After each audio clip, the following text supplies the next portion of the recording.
Mambo vipi bwana mpendwa mfuatiliaji wa channel yetu hii ya habari mpya G5. Mambo yanakwendaje bwana? Bana, mimi natumaini kwamba mambo yako yako safi. Mimi niko fresh sana.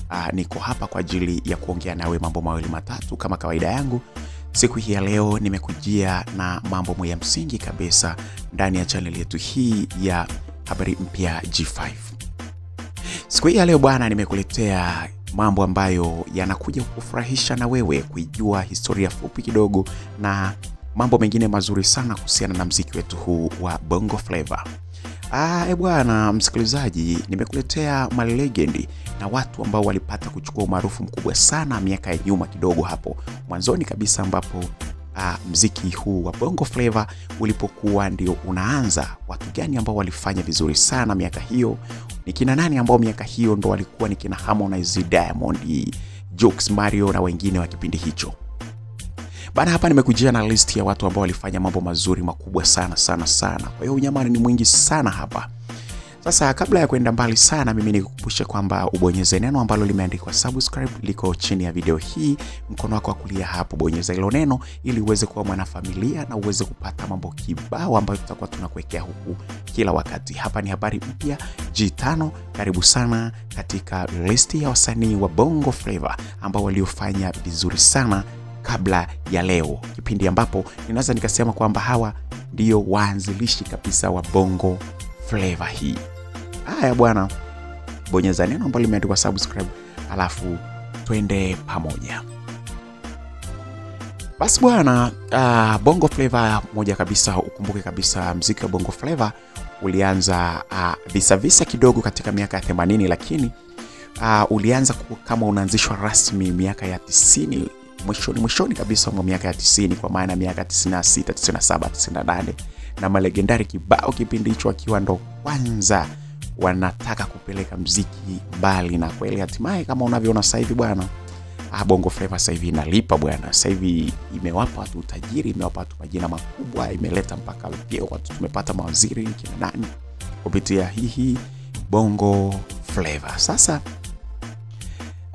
miaka hiyo ya 90 na mwishoni kabisa 96, 97, 98, 99 na mwanzoni kabisa mwa miaka ya 2000 ndipo kipindi ambapo hapo sasa Bongo Flava ni kama ilikuwa inaanza rasmi, na miaka ya 2000 ndipo ambapo ilikuwa ishazalisha watu wengi wazuri sana. Mmoja ya watu hao ambao walipata majina makubwa na umaarufu mkubwa, mmoja wapo bwana ni mwanadada Ray-C. Huyu hapa bwana Ray-C, hata kama umezaliwa juzi, hata kama umezaliwa jana, hata kama hujazaliwa, lakini bado ukizaliwa utakuja kukuta jina lake, huwezi kuliondoa hata kidogo katika historia ya Bongo Flava. Ray-C jina lake kamili kabisa anaitwa Rehema Chalamila, lakini jina ambalo lililomtambulisha kwenye majukwaa na kila mahali ni Ray-C. Ni mwanadada ambaye alijizolea umaarufu mkubwa sana katika game la muziki wa Bongo Flava.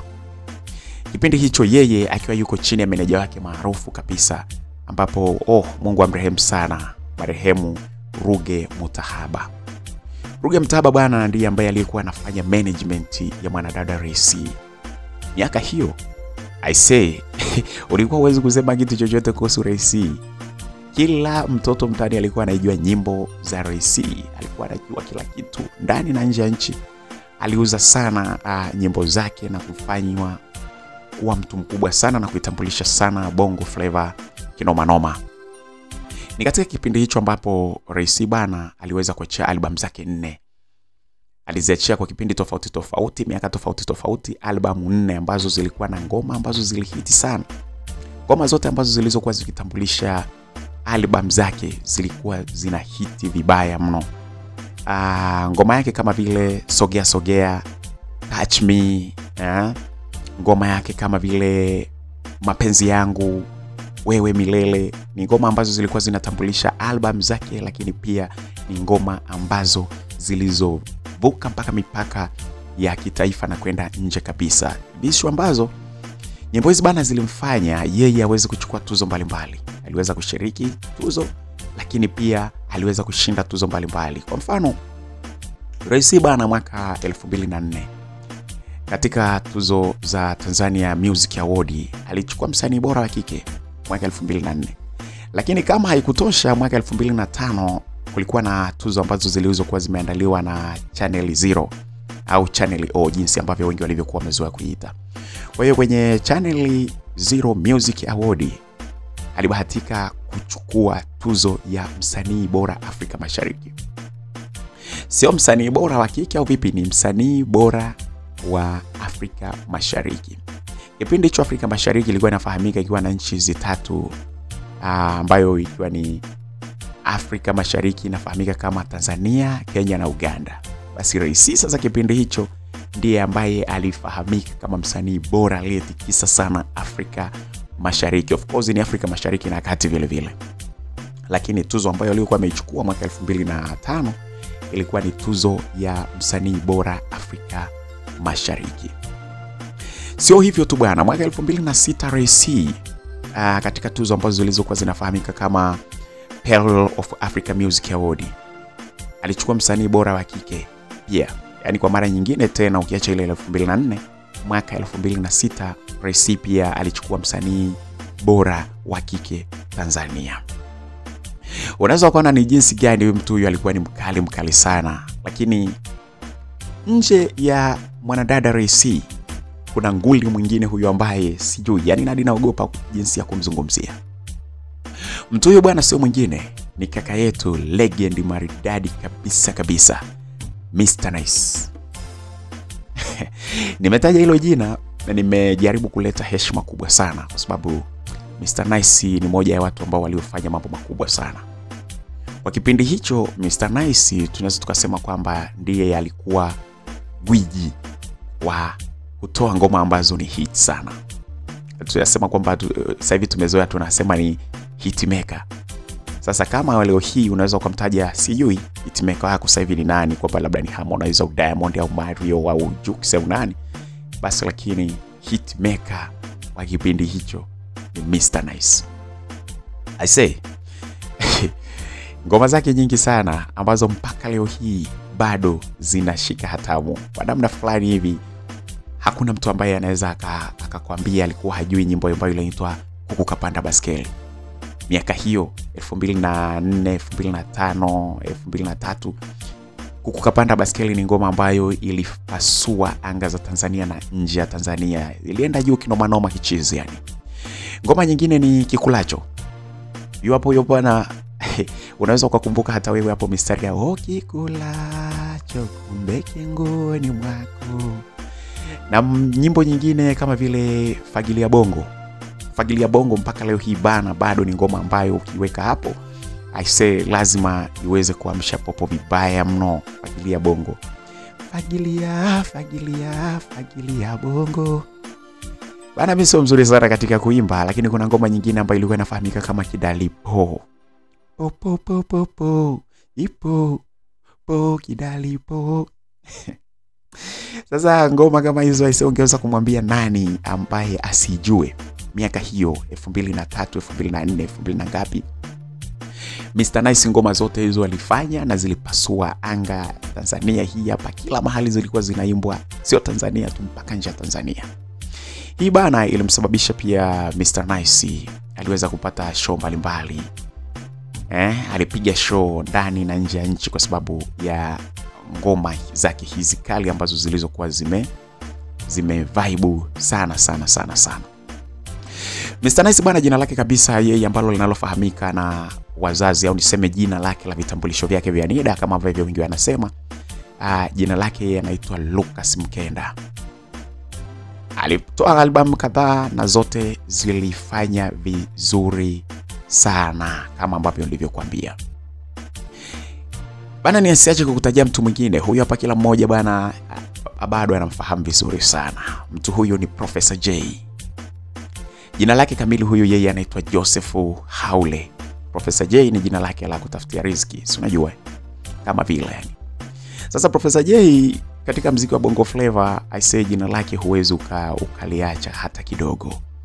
Kwa sababu ni msanii ambaye alifanya mambo makubwa, hasa utakapokuja katika albamu yake ya kwanza kabisa ambayo aliyokuja kuitoa mwaka 2001 ambayo ilienda kwa jina la Machozi, Jasho na Damu. Humo ndani kukiwa na ngoma ambazo sio moja au mbili, kila ngoma ilikuwa ni kali. Albamu yake ile bana ilivunja rekodi kubwa sana kwa sababu ni kama ndio ilikuwa ni habari ya mjini.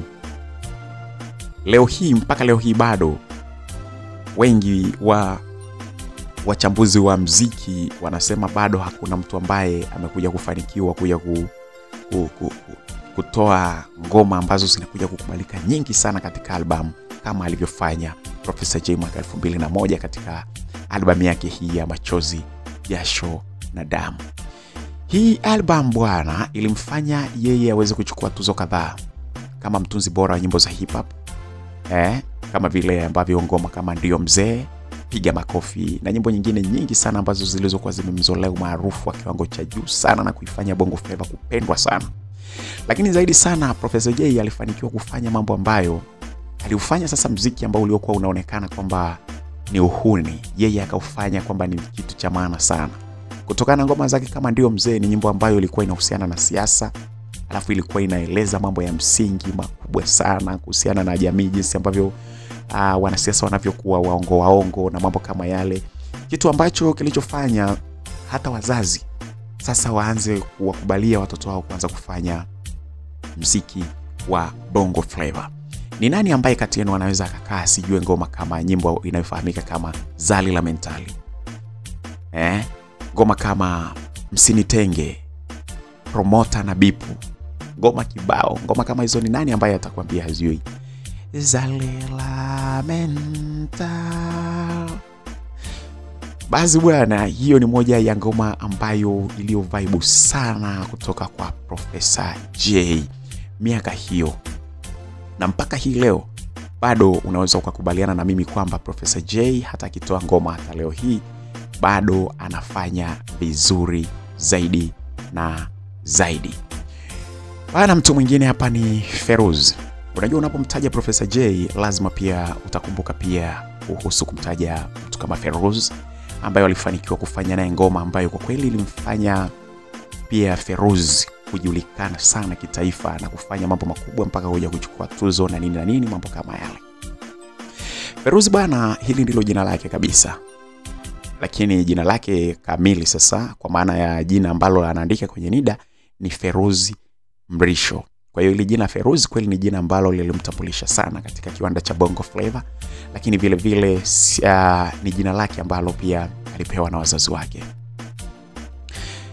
Tunafahamu kwa jina la Feroz. Kwa maana hiyo huyu bwana alitoa ngoma nyingi, lakini pia unajua huyu alikuwa kwenye kundi lao la muziki ambalo lililokuwa linafahamika sana mwanzoni mwa miaka 2000, lilikuwa linafahamika kama Daz Nundas. Daz Nundas ilikuwa ni kundi ambalo lilikuwa na wasanii kadhaa hivi akiwepo Feroz, akiwepo Daz Baba na wengine kama wale ambao walikuwepo mle ndani, ambapo tutakuja kuelezana mambo mengi sana kuhusiana na kundi hili la Daz Nundas kadiri siku zinavyokwenda. Sasa Feroz bwana alifanikiwa kufanya harakati za muziki sana na kwenda mbali sana kimuziki.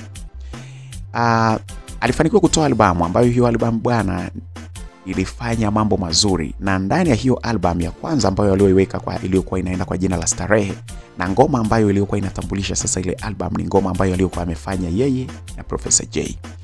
Nyimbo hii ilifanya mambo makubwa sana kwa sababu ilifahamika na ilimfanya Feroz kuja kuchukua tuzo mwaka 2005. Ngoma ya Starehe ni kweli ilikuwa ni nyimbo ya Feroz aliyomshirikisha Professor Jay, na ujumbe wake ulikuwa ni ujumbe mwanana sana ukihusiana na gonjwa la virusi vya ukimwi. Na kama unavyojua kwamba ugonjwa wa ukimwi kipindi hiyo ulikuwa ni hatari kweli, tofauti sana na sasa hivi ambapo ni hatari, lakini kipindi ukimwi ulikuwa unaua sana. Feroz ndipo akaja sasa na Professor Jay wakitoa ngoma yao ya Starehe. Kama unavyojua nini na nini pale, Dokta usinipe moyo, mambo kama yale. Sasa bwana, Feroz ni moja ya watu ambao waliofanya mambo makubwa sana katika Bongo Flava. Lakini nje ya Feroz, msanii mwingine ni Albert Mangwea, rest in peace. Mungu amrehemu sana marehemu Albert Mangwea. Kijana huyu bwana ambaye alifariki na alikuja kuzikwa kule mkoani Morogoro, ambapo ndipo ilipokuwa nyumbani kwao. Bwana huyu bwana ni moja ya mtu ambaye alikuja kukubalika sana mwanzoni kabisa mwa miaka 2000. Alifanya mambo makubwa sana. Na kwa kweli utakapokuja kuzungumzia watu ambao walikuja kupendwa kufanya Bongo Flava ifahamike na kuheshimika sana, aisee, kamwe huwezi kuliacha jina la Albert Mangwea. Nyimbo kama vile Geto Langu na nyimbo nyingine nyingi sana ambazo alizozifanya zilimfanya yeye aweze kupendwa sana. Lakini Geto Langu ndio nyimbo ambayo iliyomtambulisha zaidi mwaka 2003, ambayo aliyokuwa ameifanya chini ya producer mwamba kabisa miaka hiyo. Of course mpaka sasa hivi bado ni mwamba, P-Funk Majani. Kama unavyojua kwamba P-Funk Majani ndo alikuwa mwamba sana miaka hiyo. Na ndipo hapa ambapo Albert Mangwea alipofanya ngoma kali kabisa ambayo ilikuwa inafahamika kwa jina la Geto Langu, na hiyo ndio ambayo ikamtambulisha moja kwa moja katika Bongo Flava. Msanii huyu bwana aliachia nyimbo nyingine nyingi sana ambazo nazo zilifanya mambo makubwa Albert Mangwea. Nyimbo kama vile Tuko Juu, Nipe Dili, Mikasi, Sikiliza na ngoma nyingine nyingi sana ambazo kwa kweli kwa miaka 2003, 2004, 2005 kuja hivi, aisee, hakuna mtu ambaye alikuwa anaipenda Bongo Flava, alikuwa ni mshabiki wa Bongo Flava ambaye angeweza kukwambia kwamba hajui ngoma hizo. Kama una swali uliza, hata kama sijamaliza. Albert Mangwea bwana, rest in peace, Mungu amrehemu sana huko mahali alipo Albert Mangwea. Huyo bwana ni mwamba mwingine ambaye alifanya vizuri kinoma noma. Oya, mwamba mwingine hapa ambaye siwezi kuacha kumtaja ni Chidi Benz. Chidi Benz, Rashid Makwiro. Rashid Makwiro bwana ndilo jina lake ambalo la vitambulisho vyake vya NIDA, ndilo jina lake halisi, lakini kwa jina ambalo tunalomfahamu alilofahamika sana katika stage ni jina la Chidi Benz. Unaweza pia ukamuita Chuma, ndivyo ambavyo alikuwa amezoeleka vile vile, japokuwa Chidi Benz ilichukua nafasi sana na kila mtu akawa anamfahamu kama Chidi Benz. Mkali huyu bwana alitamba zaidi na nyimbo zake mbalimbali, lakini mwaka 2006 ndipo ambapo ngoma yake iliyomtambulisha zaidi, ngoma ambayo iliyofahamika kwa jina la Naitwa Nani, mwaka 2006. Japokuwa alitoa ngoma nyingine nyingi sana kama vile Ngoma Itambaye, Meisoma na nyimbo nyingine kibao ambazo zilizompa vibe, lakini kama hivyo alishika hatamu kwa kipindi chake, na pia alifanikiwa kupata tuzo vile vile. Aliweza kupata tuzo zaidi ya moja hivi kupitia kipengele kile cha msanii bora wa hip hop, lakini pia wimbo bora. Alichukua tuzo zote hizi, na sio kwamba alichukua kwamba tuzo za kipindi kile, yani ilikuwa ni tuzo kweli kweli. Hakuna kwamba labda hastahili, yani unatoa tuzo ambayo hata kila mtu aliyeko pembeni anasema kweli ile tuzo bwana alistahili sana kuipata, na hata kama ungemnyima basi ulikuwa na sababu zako mwenyewe. Huyo ni Chidi Benz bwana. Unajua bwana, Chidi Benz, kitu kingine ambacho inawezekana msikilizaji wangu wa channel yetu hii ya Habari Mpya G5 unaweza kuwa ukijui, ni kwamba huyu jamaa bwana ndio muasisi wa kundi la Familia. Kundi la Familia, la Bongo Flava Familia, ambalo lililokuwa linatamba pia. Alianzisha pia kupitia wimbo wake wa ngoma ile Itambaye, Dar es Salaam Stand Up.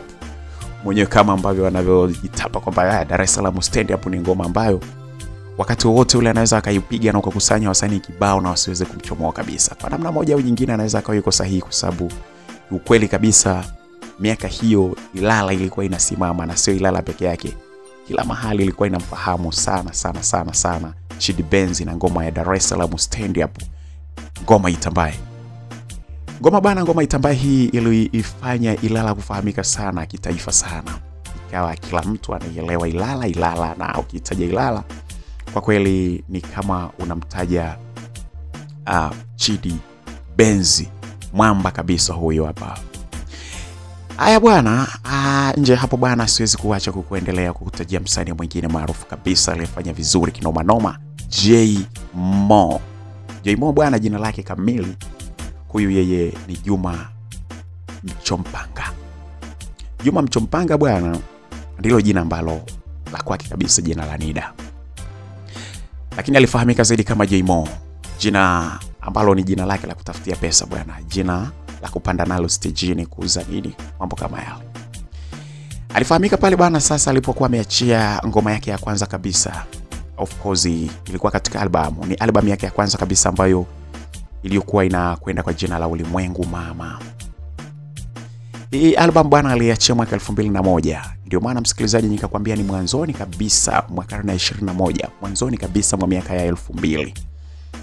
Kwenye albamu yake ile Bale Dana ilikuwa imepikwa ngoma nyingi sana na producer maarufu sana, na huyo si mwingine ni P-Funk Majani, mwamba kabisa huyo katika Bongo Flava. Huwezi ukataja maproducer wakali wawili alafu kamwacha yeye. Miaka hiyo ya mwaka 1998 ngapi 2000, huwezi kuliacha jina lake kabisa kati ya watu ambao ni malegendi, maproducer wakali kabisa katika Bongo Flava. Huyu ndiye ambaye alifanya kazi na Jaymo na kumfanya Jaymo kutambulika kila mahali katika taifa hili. Acha kabisa bwana. Yaani sijui nisemeje bwana. Jaymo yeye yupo bwana na bado anaendelea kutamba, yuko fresh sana. Japokuwa ni kama unamuona kama yuko inactive fulani hivi katika mambo ya Bongo Flava, lakini ndo kama hivyo katika rekodi inamueleza kabisa kwamba alishafanya mambo makubwa sana sana sana. Ngoma kama vile Bisho, kama unataka demo, Mvua na Jua na mambo kibao, nyimbo kibao ambazo zilizokuwa ziko katika albamu ile zilifanya vizuri sana na kumpa umaarufu sana sana, hata kupata show nyingi sana. Alikuja kupata show nyingi sana kupitia ngoma zake kama zile. Komando Jide. Bana, nafasi hii hapa namtambulisha kwenu mtu mwingine maarufu sana wa kipindi hicho, Lady JD. Mwanadada huyu bwana anayefahamika kama Jide. Jina lake huyu bwana ni Judith Wambura. Ndilo jina lake ambalo alilopewa na wazazi wake. Lakini jina la stage tunafahamu kama Lady JD au Komando Jide. Komando huyu bwana. Mwanadada huyu bwana jina lake nayo mwenyewe.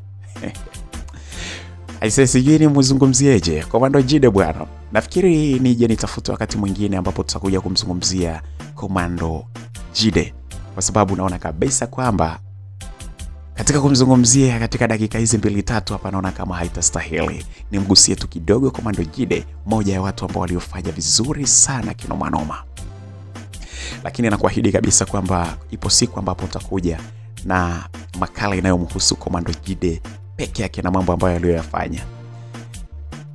Huyu bwana alifanikiwa kutoa pia ngoma mbalimbali ambazo zilizompa jina kubwa kama vile Machozi. Unaona bwana, alifanya mambo mazuri sana. Alianza rasmi kazi yake ya muziki mwaka 2000 pale ambapo alipokuwa ameachia albamu yake ya Machozi. Na pale sasa alianza kuachia nyimbo mbalimbali nyingi sana baada ya albamu ile, na kwenye albamu ile peke yake kulikuwa na ngoma ambazo zilizokuwa zimefanya vizuri sana.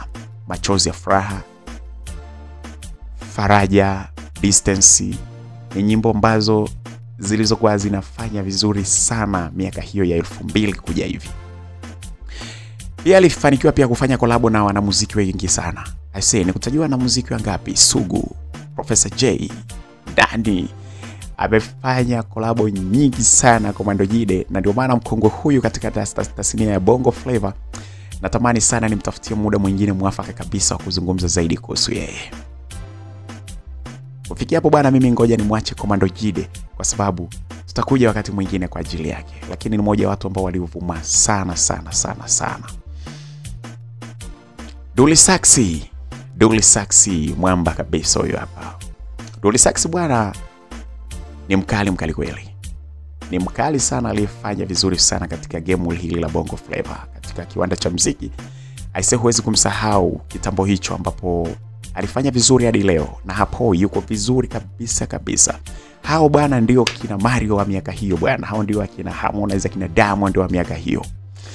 Huyu bwana aliingia kwenye kiwanda cha muziki na kuongeza ladha muhimu sana, akiwa anatunga nyimbo nzuri alafu zenye melody nzuri zenye kukubalika sana. Pamoja na hayo yote alifanikiwa kupata nyimbo ambazo ziliweza kumpa umaarufu sana, kama vile ngoma kama vile Bongo Flava, Dhahabu, Ladies Free na nyingine kibao ambazo zilizompa mafanikio makubwa sana. Kwa kweli kwa mtu wa miaka 2006, 2007, 2005, 2000 ngapi huwezi kumwacha kabisa kumfahamu Dully Sykes. Ni mtu ambaye ameshafanya mambo mengi makubwa hapa nchini, ndo kama hivyo bwana. Muziki bwana ni vipindi bwana. Japo kuna watu wameng'ang'ana kuendelea kusimama moja kwa moja, kusimama wako magwiji mpaka leo hii, lakini ni kama hivyo bwana, wakati umepita. Na sasa hivi wapo active, wapo kama wapo vile, wengine wapo kweli, lakini kama hivyo. Lakini hiyo bwana haiondoi ukweli kwamba walishafanya mambo mazuri kabisa. Msikilizaji wangu, ni kusogezee jina lingine la mtu maridadi kabisa, mwamba kabisa huyu, Juma Nature. Bwana huyu Juma Nature bwana, ni hilo ndo jina lake ambalo tunalolifahamu zaidi. Na pia vile vile Juma Nature, yeye pia unaweza kumuita Sir Nature, kama ambavyo pia wengi wanamfahamu hivyo na anafahamika hivyo. Muziki wa zamani kabisa bwana, alifanya muziki ambao ulikuwa ni mtamu sana. Ngoma zake nyingi sana zilikuja kukubalika sana. Alikuwa akitumia kazi yake ya kuimba katika kufundisha, kuonya jamii kwa viwango vikubwa sana. Baadhi ya ngoma ambazo alizokuwa ameziachia zenye asili kama vile ya reggae, aliyepiga ngoma kama hizo zilikuja kuifanya sasa Bongo Flava kuonekana kama kitu kikubwa na kizuri sana, na Watanzania wengi sana wakawa wanaipenda. Sitakosea sana kama nikimzungumzia Juma Nature kama mtu ambaye vile vile alikuwa ni hitmaker. Alikuwa anatoa ngoma nyingi ambazo zilikuwa ni hit sana yani. Wimbo kama vile Mzee wa Busara, nafikiri wengi hapa mtakuwa mnaupata, na kama hamujui mkiingia huko kwenye mitandao mtakutana na nyimbo za Mzee wa Busara ambazo kama mkiangalia amekuja kutoa pia part 2 miaka hivi karibuni ya miaka 2024 hivi. Amekuja kutoa tena remix yake au part 2. Mzee wa Busara bwana ni ngoma ambayo ilifanya vizuri kinoma noma ya Juma Nature. Mzee wa Busara. Ngoma nyingine ni kama vile Hakuna Kulala, hata kama hujala. Baada mambo kama elezi ngamaliza utamu wa ngoma hii ya Hakuna Kulala. Wimbo mwingine ni kama vile Mtoto Idi. Wote ambao walioishi miaka hiyo, waliokuepo miaka 2000 na ngapi hiyo mwanzoni kabisa, wanaijua kabisa ngoma ya Mtoto Idi. Mtoto Idi kazua bala, Mtoto Idi kazua mikosi. Unajua kama baada msikilizaji, bibi bara, nia yangu hapa sijaja kuimba, nimekuja kukukumbusha na kukutambulishia malegendari katika kiwanda chetu hiki cha muziki wa Bongo Flava, na nimekuletea jina hili la mwamba kabisa, kijana maridadi kabisa, bwana Juma Nature. Nature bwana ndio ile ambaye pia alifanya mwanamuziki wa kwanza kabisa kipindi hicho kuingia kwenye kinyang'anyiro cha tuzo za muziki za MTV Ulaya huko. Zilikuwa zinatolewa Ulaya. Yeye ndo ambaye alibahatika kuingia katika kinyang'anyiro hicho, na huu ulikuwa si mwaka mwingine, lakini ni mwaka 2006. Unaweza ukaona ni mtu wa namna gani ambaye amefanya mambo makubwa mpaka anaingia kwenye tuzo kubwa kama za MTV. Ni mtu ambaye unaweza ukaona kabisa kwamba amefanya mambo makubwa kinoma noma, yani kichizi yani. Bana, hapo kuhusu Juma Nature tuchane naye bana. Hapo ni yeye kukutambulisha mtu mwingine ambaye anafahamika kama si niseme au nisiseme nikausha kwanza bwana. Huyu ni Mr. Blue. Bana, Mr. Blue ana rekodi yake tofauti sana na watu wengine. Kwanza muziki akiwa mtoto mdogo sana. Yaani akiwa na miaka 13 tayari alikuwa ashaanza muziki. Sio mtu mkubwa sana, ni mtu ambaye amezaliwa mwaka 1987, lakini huwezi amini miaka 2001 tayari, miaka 99 tayari alikuwa ameshaanza harakati zake za hapa na pale kuhusiana na muziki. Japokuwa ni kweli kabisa baadaye kabisa ndipo alipokuja kufanya vizuri miaka ya 2010 ngapi huko, ndipo ambapo sasa akaja kuwa amefanya vizuri zaidi, lakini ukweli ni kwamba alianza kitambo na miaka 2000 na 2000 ngapi tayari alikuwa ashafanya mambo makubwa tayari. Mr. Blue ni miongoni mwa wasanii ambao walioanza muziki mapema sana kama nilivyokuambia, akiwa na umri mdogo kabisa, lakini hata hivyo amefanikiwa kudumu mpaka siku hii ya leo. Bado anafanya vizuri. Nyimbo kama vile ambayo aliyokuwa ameipa jina la la Blue, ambayo sasa ile pale ni kama ilimfanya awe viral sana na jina lake la Mr. Blue kupatikana mle kupitia nyimbo yake ile zaidi kuwa maarufu zaidi. Nyimbo nyingine kama Mapozi, nyimbo nyingine kama vile Tuko Pamoja, ni nyimbo ambazo zilizofanya vizuri sana. Kama wewe bwana ni mfuatiliaji, utakuja kuona kwamba hii nyimbo ya Mapozi ndio ambayo wamekuja tena kuifanya kama remix hivi au kuitoa katika toleo jingine jipya, akiwa ameitoa pamoja na Diamond siku za hivi karibuni. Mapozi ni nyimbo ambazo zilizomfanya Mr. Blue kuwa mwamba kweli kweli. Kupitia nyimbo hizo zilimfanya yeye azunguke mikoa mbalimbali, kufanya show mbalimbali na kuchukua pesa kibao sana kupitia nyimbo zake hizi. Nimsogeze karibu kabisa na wewe mwanamuziki mwingine, gwiji Mwana FA. Mwana FA bwana, jina lake halisi kabisa la vitambulisho vyake ni Hamisi Mwejuma. Huyu bwana kwa sasa hivi kama unavyojua tayari ni makamu au naibu au naibu waziri, tunaweza tukasema naibu waziri katika Wizara ya Sanaa, Michezo na mambo kama yao. Huyu bwana ni gwiji mwingine ambaye aliyefanya mambo makubwa sana. Mwana falsafa, Mwana FA bwana maana yake mwana falsafa. Alifanya mambo makubwa sana kwa kufanya muziki wa Bongo Flava kuwa na heshima kubwa sana ndani na nje ya nchi. Kwenye game hili la Bongo Flava bwana, yeye alikuja na ngoma nyingi sana ambazo alikuwa anasifiwa sana kwa tungo.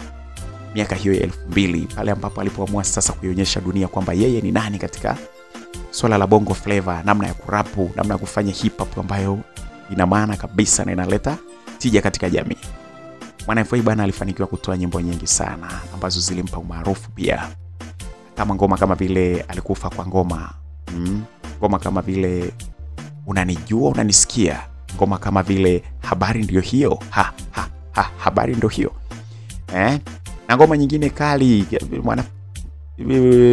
unapata ngoma kama ile yasema Mwana FA Utawalini, Bado nipo sana, na ngoma zingine kibao ambazo zilizomfanya yeye awe maarufu. Kwa kweli usingeweza kutaja wasanii bora wa miaka hiyo alafu kaacha kumtaja Mwana FA.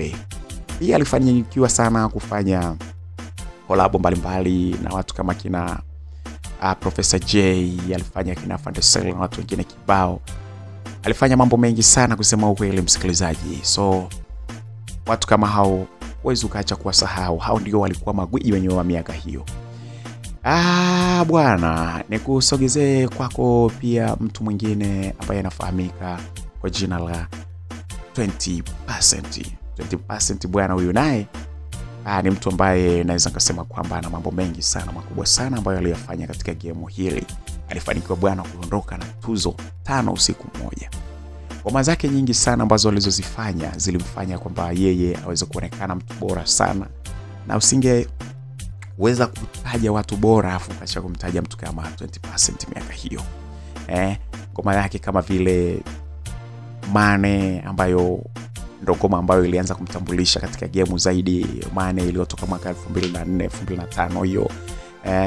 Ngoma kama vile Mama Nema na ngoma kibao nyingi tu ambazo unazitoa miaka hiyo. Mama Nema kama ambavyo nimekwisha kukwambia, Bange, ngoma kama zile, ngoma kibao sana ambayo aliyokuwa ameachia miaka hiyo yalimfanya kwa viral sana. Lakini zaidi ya hapo 20% alikuja kufanya kitu kingine pia tofauti. Alikuja kufanya movie ambayo yani sema kama bongo movie hivi alikuja kuifanya, ambayo ilikuwa inaenda kwa jina la Furaha Iko Wapi. Ile ni album, ni kama nyimbo ambayo of course sio nyimbo, ni movie ambayo iliyokuja nayo kufanya yeye aonekane mtu bora sana, kwamba kumbe hayuko tu upande wa kwenye music lakini hata kwenye uigizaji yuko vizuri zaidi. Alifanya ile movie ambayo ilikuja kupendwa sana na watu walio wengi huko ndani, akiwa ameunganisha nyimbo zake nyingi sana ambazo zilizokuwa katika albamu yake. Kama Nimekwenda Salama, Nitarudi Salama, na ngoma nyingi kama vile Onana, Inachoma. Bwana, na ngoma zingine nyingi sana ambazo alizozifanya pale 20% zilimfanya awe na jina kubwa sana na kutamba sana. Msikilizaji, naweza nikasema kwamba nikiendelea kukuongea katika hili bwana, hii makala inaweza ikapaswa iwe labda ya masaa 15 ili kuweza kuwamaliza watu ambao walikuwa ni magwiji sana katika Bongo Flava katika miaka hiyo. Lakini kufikia hapo, mimi bwana nikutakia kila laheri na usiache kubonyeza neno subscribe chini ya video hii ili uweze kupata mambo kama haya na mengine mengi sana kinoma noma ndani ya channel yetu hii ya Habari Mpya G5. Bana, mimi nikutakia kila laheri, endelea kubaki na mimi. Unaweza ukatoa comment yako hapo, pia ukikumbusha watu wako ambao ulioona ni maarufu sana miaka hiyo, ambao waliofanya vizuri sana katika kiwanda cha Bongo Flava. Na pia nikwambie huu ni mwanzo tu, sio mwisho. Tutaendelea kuja kwa jadili malegend wetu katika Bongo Flava na mambo mengine kibao. Hii ni Habari Mpya G5. Endelea kubaki na mimi. Bye bye.